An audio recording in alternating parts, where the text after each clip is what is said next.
Hari Om, Jai Shri Krishna. Welcome to Vaishnavi astrology. எல்லாருக்கும் இனிய புத்தாண்டு நல்வாழ்த்துக்கள். இன்றைக்கி நாம் என்ன பார்க்க போகிறோம் அப்படின்னா, மேஷ ராசிக்கு 2026 இந்த மாதிரியான பலன்களை கொடுக்க போகுது அப்படிங்கிறத நம்ம பார்க்க போகிறோம். இந்த ஆண்டு ஒரு சராசரியான ஆண்டாக தான் இருக்கும், சரிங்களா? நீங்கள் எடுக்கிற முயற்சிகள் ஒரு 2-3 தடவை நீங்கள் முயற்சி பண்ணி எடுக்கிற மாதிரி இருக்கும். ஏன்னா சந்திரனுக்கு 3ஆம் இடத்துல குரு இருக்கிறது உங்களுக்கு நல்ல வளர்ச்சியை கொடுக்கும். இருந்தாலும் உங்களுக்கு லக்னத்துக்கு, உங்கள் சந்திரனுக்கும் உங்கள் லக்னத்துக்கு 12 மேஷ ராசியாக இருந்தாலும் மேஷ லக்னமாக இருந்தாலும் 12 சேட்டன் இருக்கும்பொழுது அது உங்களுக்கு சிறு சிறு உபாதைகளை கொடுக்கும், சரிங்களா? இதனால் என்ன ஆகும் அப்படின்னா, சில மைண்ட் டிஸ்டர்பன்ஸ் இருக்கலாம். இது 7 சனியோடைய தொடக்கம். ஸோ அதனால் கொஞ்சம் கவனமாக இருக்கணும், உடல் ஆரோக்கியத்தில் கவனமாக இருக்கணும். ஆனால் முயற்சிகள் நீங்கள் சொல்லும்போது முயற்சிகள் திருவினையாக்கும்.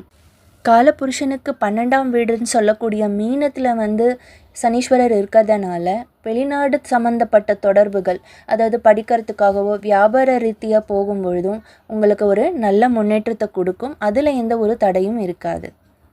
என்ன மாதிரி சூழ்நிலைகள் வந்தாலும் சரிங்களா, உங்களுக்கு குரு ஸ்தானத்தில் இருக்கக்கூடிய உங்களோட டீச்சர்ஸாக இருக்கலாம், இல்லைன்னா உங்களுக்கு கைடன்ஸ் பண்ணக்கூடிய ஒரு நல்ல கைடன்ஸ் யாராவது இருக்கலாம்.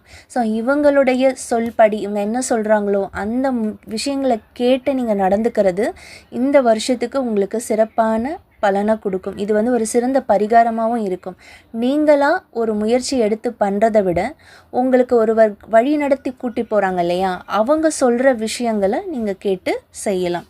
இதனால் என்ன அப்படின்னா, உங்களுடைய விஷயங்களுக்கோட முன்னேற்றத்தை நம்மளால் பார்க்க முடியும். உறவுகள் வழியில் சிறு சிறு மனக்கசப்புகள் வரலாம், சரிங்களா? அந்த காலகட்டங்களில் நீங்கள் அவங்களுடைய மனோநிலையை உணர்ந்து நீங்கள் அதுக்கு ஏற்ற மாதிரி செயல்படணும். வழிபாட்டு முறைகள் பார்த்திங்கன்னா அப்படின்னா, அடிக்கடி சிவாலயம் போயிட்டு வாங்க. ஹனுமன் சைலீசா மந்திரங்கள் நீங்கள் ஜபிக்கணும். ஏன்னா சனீஸ்வரருடைய சில விஷயங்கள்ல இருந்து, அதாவது உபாதைகள்ல இருந்து நீங்கள் வெளியே வரணும் அப்படின்னா ஹனுமன் சைலீசா கண்டிப்பாக உங்களுக்கு பயனுள்ளதாக இருக்கும். சராசரி ஆண்டாக இருந்தாலும் கடின முயற்சி தான் உங்களுக்கு வெற்றியை கொடுக்கும், சரிங்களா? எடுத்த உடனே ஒரு விஷயத்தில் பண்ணும்போது உங்களுக்கு என்ன இது நமக்கு ஒரு முன்னேற்றம் வரலையே நீங்கள் நினைக்கலாம்.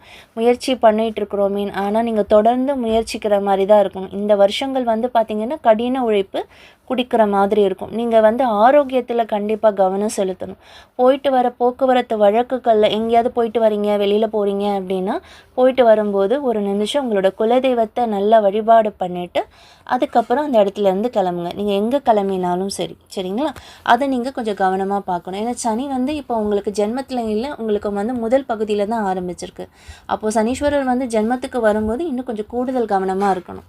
அதோடைய சிறு சிறு உபாதைகள் உங்களுக்கு இப்போ காணலாம். அதுக்காக உங்களுக்கு நீங்கள் எடுக்கக்கூடிய முயற்சிகளை பார்த்து தான் நீங்கள் செய்கிற மாதிரி இருக்கும். மாணவர்கள் கொஞ்சம் ஸ்ரத்தையோடு எடுத்து படிக்கணும்.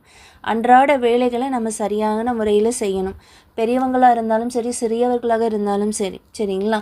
ஸோ காலபுருஷன் 12ஆம் வீட்டில் தான் இப்போ சனீஸ்வரர் இருக்கிறதுனால நீங்கள் ஒரு உடற்பயிற்சி செய்கிறது, இல்லை யோகாசனம் பண்ணுறது, அந்த மாதிரி செய்யலாம்.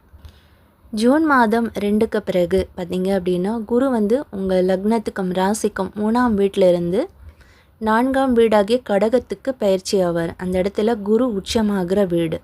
ஸோ இந்த குரு அங்கே உச்சமாகிறதுனால 9-12 வீடுகளுக்குடைய இயக்கங்கள் நல்லபடியாக இருக்கும். நீண்ட நாள் முயற்சி நீங்கள் செய்து அது உங்களுக்கு ஒரு முன்னேற்றத்தை கொடுக்கல, இல்லை உங்களுக்கு ஒரு மன நிறைவாக இல்லை அப்படின்னு நீங்கள் நினச்சிங்கன்னா, அந்த காலகட்டங்களுக்கு அப்புறம் நீங்கள் செய்த செயலுக்கான பலன் சிறப்பாக அமையும்.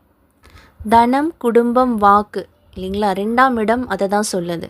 இப்போது சனியோடைய 3ஆம் பார்வை தனம், குடும்பம், வாக்கில் விழுகும்போது குடும்ப பிரச்சனைகளுக்கு ஏதாவது ஒரு விஷயம் இருக்கும். அப்போது நீங்கள் அதை பொறுமையாக ஹேண்டில் பண்ணுற மாதிரி தான் இருக்கும். ஸோ பொருளாதார நிலையை பொறுத்த வரைக்கும் சரிங்களா, சராசரியான நிலை தான் இருக்கும். வரவுக்கு ஏற்ற செலவு இருக்கிற மாதிரி இருக்கும். ஸோ அதனால் நீங்கள் பயப்பட வேண்டியது இல்லை. உங்களுக்கு ஜூன் மாதம் 2ஆம் தேதிக்கு அப்புறம் ஒரு நிலை நல்லபடியாக மாறும். இதுதான் இந்த 2026க்கான பலன். வீடு, வண்டி, வாகனங்கள் வாங்கக்கூடிய நல்ல அமைப்புகள் இருக்குது. இருந்தாலும் நீங்கள் ஒரு காலகட்டம், அதாவது ஜூன் மாதம் 2ஆம் தேதி வரைக்கும் இருந்துட்டு அதுக்கப்புறம் நீங்கள் வாங்குங்க. சரிங்களா? அது வந்து உங்களுக்கு நல்ல அமைப்பை காட்டுது. ஏன்னா உங்களுக்கு வந்து குரு வந்து ஒரு நல்ல பதவியில் இருக்கும்போது, அந்த உச்சமாக இருக்கும்போது, அது வந்து உங்களுக்கு நல்ல நிலையை கொடுக்கும். நீங்கள் வாங்குறது விஷயங்களுக்கு எல்லாமே ஒரு நல்ல லாபத்தை கொடுக்கும். முழுமையாக சொல்லணும் அப்படின்னா, வெளிவட்டாரங்களோடு பழகும்போதும் குடும்ப உறவுகளோடு பழகும்போதும் கவனம் தேவை. இதில் இந்த மாதிரியான சிறு சிறு விஷயங்களை நம்ம சரி பண்ணிக்கிட்டோம் அப்படின்னா, நமக்கு வாழ்க்கையில் எடுக்கக்கூடிய முயற்சிக்கான பலன்கள் இருக்கும். பிரச்சனைகள் அதிகம் வராமல் நம்ம தீர்வு காண முடியும். வருவது முன் காப்பது தான் சிறப்பு இல்லைங்களா? ஸோ இந்த வருஷ காலகட்டங்களில் கொஞ்சம் கவனமாக இருந்தீங்க அப்படின்னா நல்லது. குரு பெயர்ச்சிக்கு அப்புறமும் இன்னும் உங்களுக்கு நல்லாயிருக்கும். இது வரைக்கும் நம்ம பார்த்தது பொது பலன்கள் தான். ஸோ உங்கள் ஜாதக அமைப்பு படி என்ன மாதிரியான பலன்கள் இருக்குது அப்படிங்கிறத உங்கள் கட்டம் பார்த்து தான் சொல்ல முடியும். பொது பலன் அப்படிங்கிறது இப்போது எல்லா மேஷராசிக்காரர்களுக்கும் ஒரே நிலையாக இருக்காது இல்லைங்களா? உங்கள் ஜாதக அமைப்பு படி உங்கள் லக்னம் என்ன, 9 கிரகங்களும் எந்த வீட்டில் அமர்ந்திருக்கு, இப்போ கோச்சாரம் என்ன, வாரதிதி யோக நட்சத்திர கர்ணங்கள் என்னன்ற அமைப்பில் தான் உங்களுடைய ஜாதக பலனை பார்த்து சொல்ல முடியும். அஸ்ட்ராலஜி கன்சல்டேஷன் வேணும்னா நீங்கள் இந்த நம்பருக்கு காண்டாக்ட் பண்ணலாம். பழைய நம்பர் நான் பயன்படுத்தலை, இப்போ புதிய நம்பர் தான் நான் பயன்படுத்திகிட்ருக்கேன். நீங்கள் இந்த நம்பருக்கு காண்டாக்ட் பண்ணிங்க அப்படின்னா உங்களோட ஜாதகம் சம்மந்தப்பட்ட சந்தேகங்களை நீங்கள் தெளிவாக கேட்டுக்கலாம். 2026 எப்படி இருக்கும், அதுக்கப்புறம் முன்னேற்றமான காலங்கள் என்னென்ன விஷயங்கள், உங்களுக்கு எந்த நேரத்தில் என்ன மாதிரி செயல்கள் செய்தால் என்ன மாதிரி முயற்சிகளில் உங்களுக்கு வெற்றிகள் கிடைக்கும் அப்படிங்கிறது உங்கள் தனிப்பட்ட ஜாதகத்தை பார்த்து தான் சொல்ல முடியும். சரிங்களா? ஃபார் அஸ்ட்ராலஜி கன்சல்டேஷன் நீங்கள் இந்த நம்பருக்கு காண்டாக்ட் பண்ணுங்கள். நன்றி, வணக்கம்.